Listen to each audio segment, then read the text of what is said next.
Assalamualaikum warahmatullahi wabarakatuh.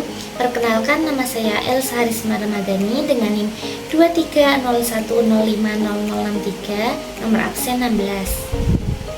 Baik, secara umum bimbingan dan konseling berperan sebagai pendukung bagi individu dan lembaga mencapai tujuan mereka. Layanan ini membantu individu mencapai kesejahteraan hidup. Sebagai calon guru sekolah dasar, punya pengetahuan tentang bimbingan dan konseling, itu bisa jadi bekal penting untuk mengelola kelas dan mendukung perkembangan siswa secara menyeluruh, bukan cuma akademis, tapi juga emosional dan sosial.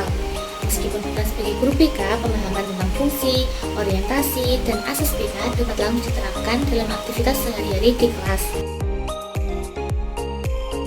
Secara umum, bimbingan dan konseling berperan sebagai pendukung bagi individu dan lembaga mencapai tujuan mereka. Layanan ini membantu individu mencapai kesejahteraan hidup.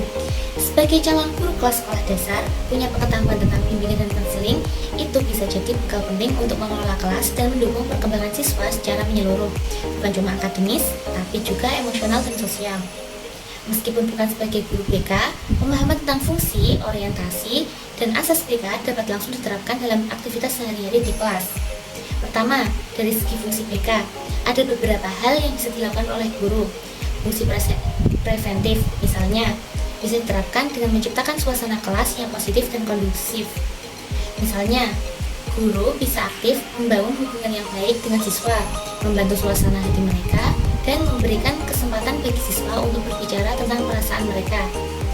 Ini bisa membantu mencegah masalah seperti bullying atau kecemasan yang bisa muncul di kalangan anak-anak. Selain itu, fungsi kuratif juga sering dipakai saat guru menemukan siswa yang sedang menghadapi masalah, baik itu masalah pribadi, sosial, dan akademis. Bisa mulai dengan mendengarkan cerita siswa, memberikan dukungan, atau membantu mencari solusi sebelum merujuknya ke konselor sekolah. Sedangkan dalam fungsi pengembangan, peran guru adalah memotivasi siswa untuk berkembang sesuai dengan potensi mereka. Guru bisa misalnya memberikan proyek yang memancing kreativitas atau memberi pujian yang mendorong kepercayaan diri siswa. Lalu, dari sisi orientasi BK, ada beberapa pendekatan yang bisa digunakan oleh guru di kelas. Orientasi perkembangan misalnya, bisa diaplikasikan dengan memahami bahwa siswa SD berada dalam tahap perkembangan yang berbeda-beda. Jadi, cara mengajar dan mendampingi mereka juga harus disesuaikan. Misal, siswa kelas 1 yang masih beradaptasi dengan lingkungan sekolah tentunya membutuhkan pendekatan yang berbeda dibandingkan dengan kelas 6 yang mungkin sudah lebih mandiri dan sedang mempersiapkan diri ke jenjang berikutnya. Selain itu, orientasi pencegahan juga penting, terutama dalam mengantisipasi konflik atau masalah perilaku di kelas. Misal, guru bisa secara proaktif mengajarkan keterampilan sosial seperti kerjasama atau penyelesaian masalah, sehingga ketika muncul konflik kecil, siswa sudah tahu cara bagaimana menyelesaikannya dengan baik. Jangan lupa, orientasi pemecahan masalah juga penting. Saat konflik atau masalah muncul, guru bisa membantu memfasilitasi siswa untuk menyelesaikannya dengan pendekatan diskusi, bukan langsung menghukum atau menyalahkan. Ini bisa mengajarkan siswa cara mengatasi masalah secara dewasa dan bertanggung jawab. Selain itu, asas-asas BK juga bisa dijadikan pedoman dalam interaksi dengan siswa. Yang pertama, asas kerahasiaan misalnya, berarti guru harus menjaga informasi pribadi siswa dengan baik. Kalau ada siswa yang curhat tentang masalah keluarganya atau pribadi, guru harus bisa menjaga kepercayaan mereka dan hanya melibatkan pihak-pihak tertentu saja. Misal, konselor jika diperlukan. Lalu, ada asas keterbukaan, di mana guru perlu membangun suasana kelas yang ramah dan terbuka agar siswa merasa aman untuk mengekspresikan diri. Ini bisa diterapkan dengan menyediakan sesi-sesi berbagi cerita atau diskusi kelompok, di mana setiap siswa diberi kesempatan untuk berbicara tanpa takut dihakimi. Ada pula asas kesiapan, juga penting diperhatikan. Tidak semua siswa siap untuk langsung berbicara tentang masalah mereka. Jadi, guru harus peka terhadap situasi ini dan memberikan ruang serta waktu yang cukup bagi siswa untuk membuka diri. Dengan mengaplikasikan semua ini, guru kelas tidak hanya bertanggung jawab dalam aspek akademis, tetapi juga dalam mengembangkan siswa menjadi pribadi yang sehat secara emosional dan sosial. Guru yang paham prinsip-prinsip BK bisa lebih efektif dalam menciptakan lingkungan belajar yang mendukung perkembangan siswa secara holistik.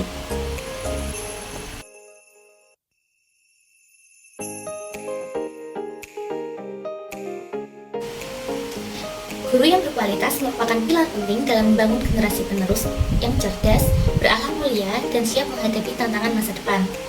Profil guru yang berkualitas bukan hanya tentang penguasaan materi, pelajaran, tetapi juga tentang bagaimana mereka menginspirasi, membimbing, membekali siswa dengan pengetahuan, keterampilan, dan nilai-nilai yang diperlukan untuk meraih kesuksesan hidup.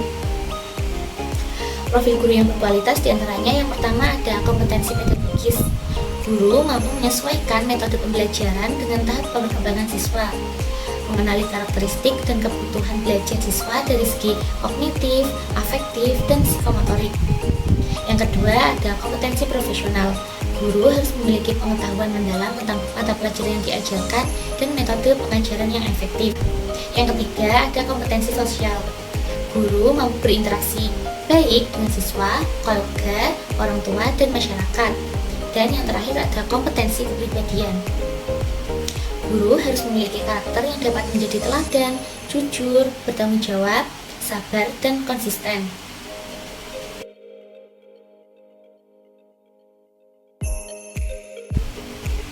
Memahami karakter peserta didik adalah kunci penting bagi seorang guru dalam menciptakan lingkungan pembelajaran yang efektif dan membangun hubungan positif dengan siswa, karena menyesuaikan metode pembelajaran dengan karakter siswa untuk meningkatkan pemahaman, membantu memotivasi siswa dengan tantangan yang sesuai dengan minat mereka, komunikasi yang efektif dengan siswa untuk menciptakan hubungan yang baik, mengenali siswa untuk menghindari konflik sebelum terjadi, lalu mendorong siswa untuk mewujudkan bakat dan minat mereka, dan memberikan dukungan yang tepat kepada siswa yang membutuhkannya.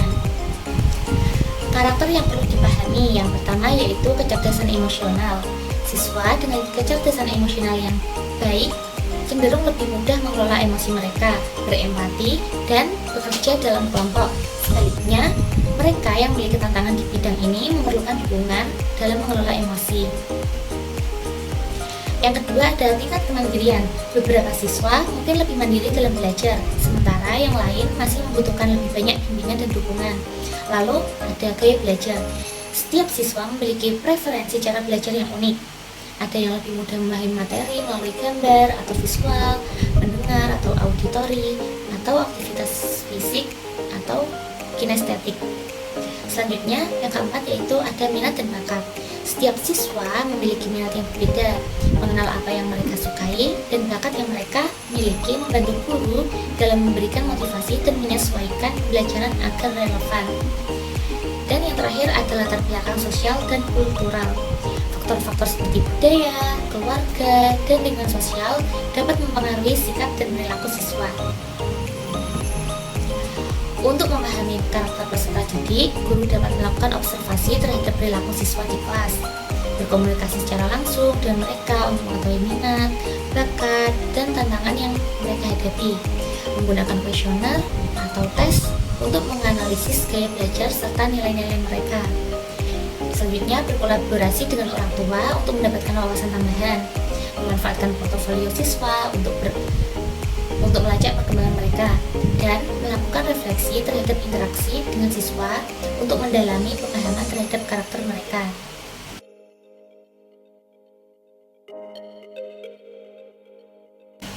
Layanan BK. Para Yitno menjelaskan bahwa layanan bimbingan konseling mencakup 9 jenis. Yang pertama yaitu layanan orientasi, membantu klien memahami lingkungan baru agar mereka dapat berperan lebih baik dalam situasi tersebut.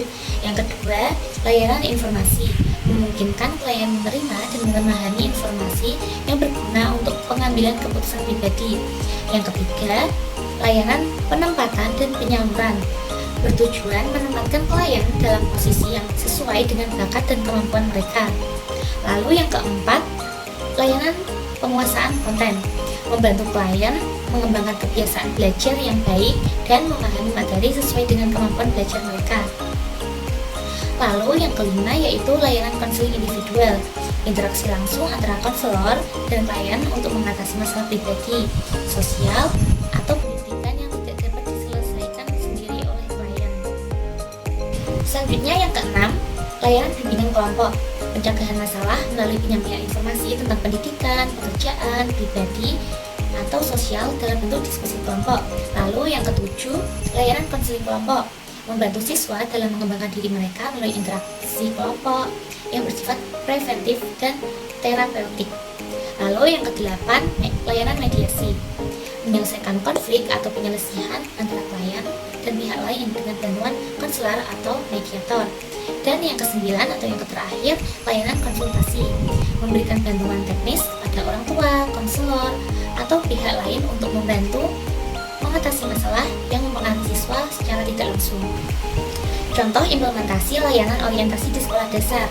Saat penerimaan siswa baru, guru BK mengadakan kegiatan orientasi untuk memperkenalkan siswa baru dengan lingkungan sekolah seperti ruang kelas, perpustakaan, serta aturan-aturan dasar sekolah.